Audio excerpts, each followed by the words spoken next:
Barangay Ginebra big trade mga bro na posibleng gugulat sa lahat at mga players na bibitawan ng Barangay Ginebra.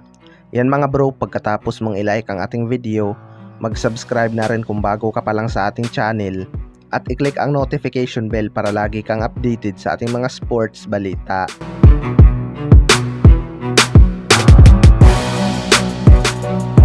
So matapos ngang matalo ang Magnolia Hatchet sa Barangay Ginebra mga bro, may mga lumalabas nga na balita na posibleng babaguhin na itong Magnolia Hatchets. May mga players nga daw na bibitawan at coaching staff. Ayon nga sa source mga bro ay isa sa mga posibleng bitawan ng Magnolia itong si Calvin Abueva, pero hindi ito ilalabas sa SMC Group. Kinakausap nga daw ni Coach Tim Con itong si Boss Alfrancis Joa mga bro kung pwede nilang kunin si Calvin Abueva dahil gusto nga daw nito ang presence ni Abueva sa depensa at isang game changer itong si Calvin Abueva. Mapapansin nga natin sa Manila Clasico, sumisigaw-sigaw ito ng Ginebra. Parang sinyalis talaga mga bro na lilipat na ito.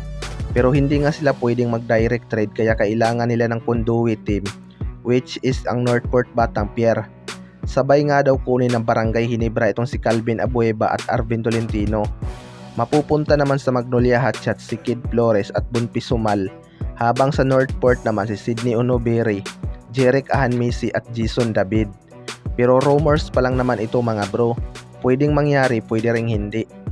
Sa kabilang banda naman mga bro, mga players na posibleng bitawan ng Barangay Ginebra. Magre-rebuild nga itong Barangay Ginebra para next conference mga bro.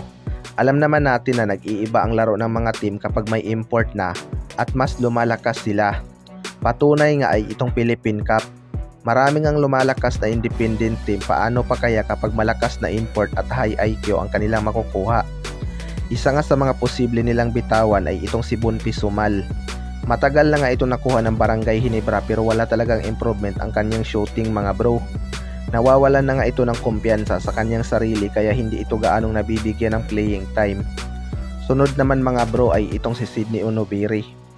Undersized big man nga itong si Sydney Onoberi mga bro pero nagagamit pa naman ito ng Barangay Ginebra kapag nabigyan ng chance makapasok.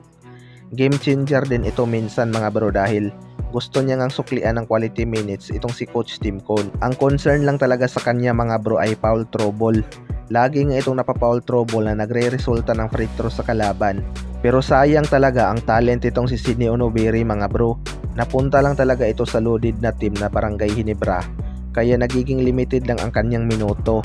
Pero kapag nalipat ito sa ibang team kung saan mas kailangan ang kanyang posisyon na center forward, mas mailalabas niya pa talaga ang kanyang potensyal. Kaya abangan na lang natin kung bibitawan na ba silang dalawa ngayong conference. Kayo mga bro, ano masasabi niyo tungkol dito?